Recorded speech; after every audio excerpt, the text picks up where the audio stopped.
Hi, folks. You're with Tacitus today. Tacitus today, your pushback channel, and thank you for joining this radio, audio, no pictures live stream. In this essay, I'd like to talk about something that's going on in Australia at the moment. I couldn't believe it when I first saw it, but the media and the political class are going into absolute fucking hyperdrive over this. Every media channel is covering it breathlessly. There are articles written online. It's just insane, out of control stuff. So what is it? It must be the the high cost of living. It must be that there are tent cities appearing all over Australia where white Australians that have lived, for generations and so on in Australia can no longer afford to live, and they're living in tents out in the forest. Is it that? Is it the queues for the folks standing in line for soup kitchen type handouts? Is it those lines are longer than they've ever been? No, it's not that. Is it is it that the public services are deteriorating? There's potholes everywhere that don't get fixed. No, it's not that. Is it that if you go to a hospital emergency room, you can wait for 8 to 10 hours before you get attention, or you get even looked at, let alone medical attention? No, it's not that. What is the most pressing issue? The most important fucking issue today in Australia? There are some schoolboys that made a list of the hot chicks in their class. Oh, fuck the evilness. Oh, Hitler, warning, Hitler. Wait a minute, stop. Let me just understand this. Some schoolboys made a list of hot chicks in the school, and like 16 or 17-year-old schoolboys, whatever, they made it just the chicks that they thought were the hottest. That is now the national, also going international, by the way, that is now the national emergency that requires the media to be all over. Media going insane. I mean, that's it. Out of all the things that are going wrong, out of all the shit that's flying around, that is the issue for the headline. Holy fuck. Politicians are scrambling to get in front of the microphone. There's no place in Australia. Fucking Nazi Hitler. So let's just have a look at this. I don't know how long this has been going on, but certainly as I remember it at high school, it was quite usual for boys and girls to say who they thought were the hottest guys or the hottest girls in the school. Not that there weren't also comments on those that were maybe at the other opposite end of the scale, who might have been the least attractive, which I think was one of the issues with this, that these boys supposedly, I think it's got a false flag look about it. It's just from a propaganda sort of position, it's just too perfect. So I'm not sure it's a real thing. But anyway, let's assume it is for the moment. So they apparently also made a list of, I'm not sure of the word they used, but there was the hottest chicks, and then the ones that were unfuckable or something like that, or words to that effect at least, were there was also a list of those. So now I'm going back to my own time of high school here, and even college days, that sort of thing. It was quite common amongst boys and girls to say who were the hottest or the most desirable, or I think the girls would say I think Billy Bob and Jimmy Jack are really hot, and and the boys would say, well, I think Billie Jean and Susie Cream Cheese are hot, and there'd be those sorts of things going on. So I would say it's been going on for a long time. One of the diaries that was dug up in, I think it was Pompeii in ancient Rome, where there was a father who kept quite a detailed diary, and he was concerned that his son, instead of studying for whatever he's supposed to be studying, instead of studying, was going around the bars of Pompeii, and what would have been the equivalent of like the nightclubs, and and was going around picking up chicks instead of doing the hard work. And all his friends talked about, this is the boy, all his friends talked about was where the hottest chicks were and in which nightclubs and that sort of thing. So the father despaired of this, that his son wasn't concentrating on his studies.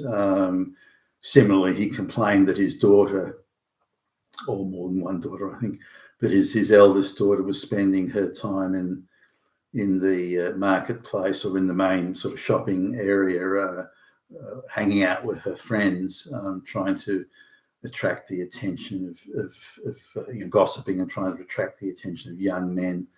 And they had their lists of the young men that they thought were the most desirable, who they thought might be in the shopping area at any given time, and they would go at that time. So this has been going on for thousands of years. The idea that some schoolboys are doing it, today, and it's new and it's a special outrage that has to be, and the media has to go into hyperdrive over it, is beyond absurd.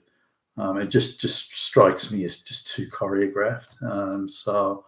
But let's move to more modern times. And again, I mentioned the high school thing. There were girls that openly talked about boys that they thought were hot. So girls are doing it as well. So why isn't that part of the thing? Why isn't this just treated as teenagers? Doing, instead it's treated as misogyny, patriarchy, Hitler. It's and it's none of those things in my view. Now you may think it's rather vulgar, bad manners to be doing this sort of thing, and that I would grant you. But remember, all the young people, or many of the young people, boys and girls, it's the idea that it's just boys. And by the way, they also, this is an upmarket private school, which are always in the gun sights of the globalist leftists, because they're primarily Christian white people from higher incomes. So they've got there's a special hatred for them. They're white, they're straight, and they're Christian, so they're specially being targeted. Now there are far worse goings on in non-white schools, or schools with very few white kids, but for some reason the media is not interested in them. And so again, we come back to this stage managed choreography propaganda thing, and I suspect really that's what this is. But maybe there's a grain of truth in it. Maybe such a list does exist. Maybe there was an Asian provocateur that encouraged these boys to put a list together just so it could be leaked to the media, just so they could be this confected, choreographed pretense of outrage, which again, it's those evil straight white fucking men, those evil straight white boys, those Christians, those fucking Nazis, Hitler. So I remember in the workplace, I worked for a company. This is, as a young man, like early 20s.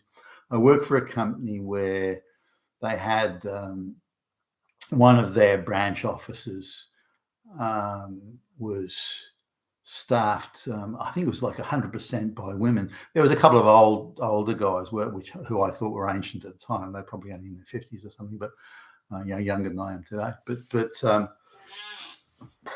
I was sent there for a short while to do something or other, and it was only young girls. All of them would have been, I don't know, 20 of them or something. They'd all have been under the age of 30. Early 20s would have been so approximately my age, maybe a year or two older. And the things they did to me, they would get centerfolds from women's magazines, and they would draw appendages on the centerfold, then pin it up on the desk that I was sitting on the wall next to the desk I was sitting on. You had these little cubicles. I'd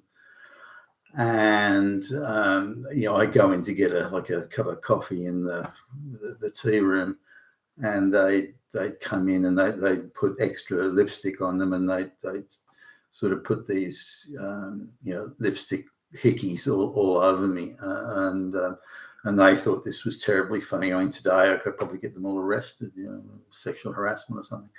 But I'm not sure I liked it, but I just sort of, oh well, this is how it is, and I didn't particularly, I didn't think to complain to anybody. Thought didn't cross my mind.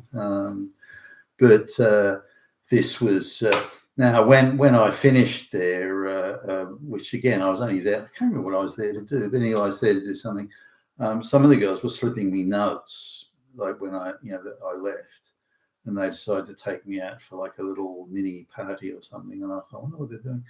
And then they were slipping me these little notes as I was going with little messages on there like, hey, Billy Bob, you can call me anytime. And any time's underlined like 10 times, and then a phone number there. And the phone number could have been anything. Could have been, I don't know, the local zoo or something. But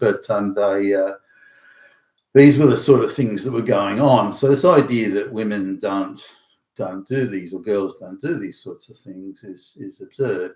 And the idea that it's only boys and only white boys and only Christian white boys, that this is clearly a piece of propaganda. This is part of the anti-white hatred campaign, in my view. And I doubt anything about this is purely organic. Even if it was organic, the coordinated, orchestrated, choreographed professional outrage that's going on between the media and the body politic and all this sort of stuff. This is clearly a coordinated situation. Now, again, in employment, in fact, not long after that event, I was working for another company now, and or was it the same? No, it was another company. And there were quite a few women working there, and we were having some party to celebrate.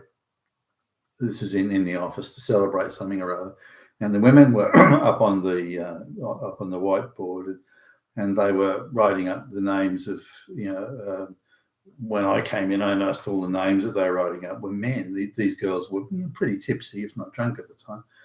And then I noticed my name was on there, and so I said, "Well, what's this list?" and one of the more drunk girls said, "This is a list of the guys we'd fuck," and this was quite a forthright candor was the strong suit here, and so I remember giving my age at the time, and a kid coming from quite a strict upbringing. I blushed bright crimson when she said that, and so all the girls thought that was terribly funny, watching me blush and get all embarrassed and not knowing what to say or do, and so that was another example. There was a cafe that I used to go to near the office where I worked, and I used to go there quite regularly. Great coffee actually at this place. And the owner of the cafe must have been some cheap slut or something, because he only employed women, and I don't think any of them were particularly good looking. But as I'm thinking back here, and anyway, I sort of got on familiar terms with a couple of them. And one of them said that the girls, kept a list of. Or whether it was in writing or just verbally accepted between them, I don't know, but they kept a list of the regular guests, regular like customers that they would fuck, and so she rattled off, and a couple of these guys like I knew because they were sort of regulars that I'd kind of seen around, and so this is again coming back to this is I think quite widespread. If again, I can see its vulgarity, but it happens. It goes on, and men and women do it. I was sitting in an arcade once in the US. I was there for whatever some reason, and I'd gone to this arcade because again, really good cafe, really good coffee shop was there. And it was very busy, and it was just closest as lunch hour was sort of lunchtime was kicking off, and so it was quite busy. It was a place sort of similar to not the same, but similar to like Faneuil Hall, like the main in Boston, the main sort of shopping area there. And so So there's a couple of guys sitting along like a bench that was facing the promenade in the mall, and I was just looking there, sort of really just mindlessly looking at people going by. And as I got up, I said to the guy next to me, who I assumed would have no idea what I was talking about. I got up and said to the guy next to me, "Gee, well, I only got 2 out of 100." And the thing that shocked me is surprised me. He knew exactly what I was talking. He said, 2 out of 100. Oh, gee, you must have high standards. I'm up to 15 out of 100. Wow, you're really choosy. So he was doing exactly the same thing as I was doing, and I would have still been in my 20s at this time. But that just shows that it's international, it's widespread, and again, this idea of confected outrage. The media going absolutely hysterical about it, politicians and so on. What a fucking joke. You've been with Tassivs today, your pushback channel. Thank you for listening.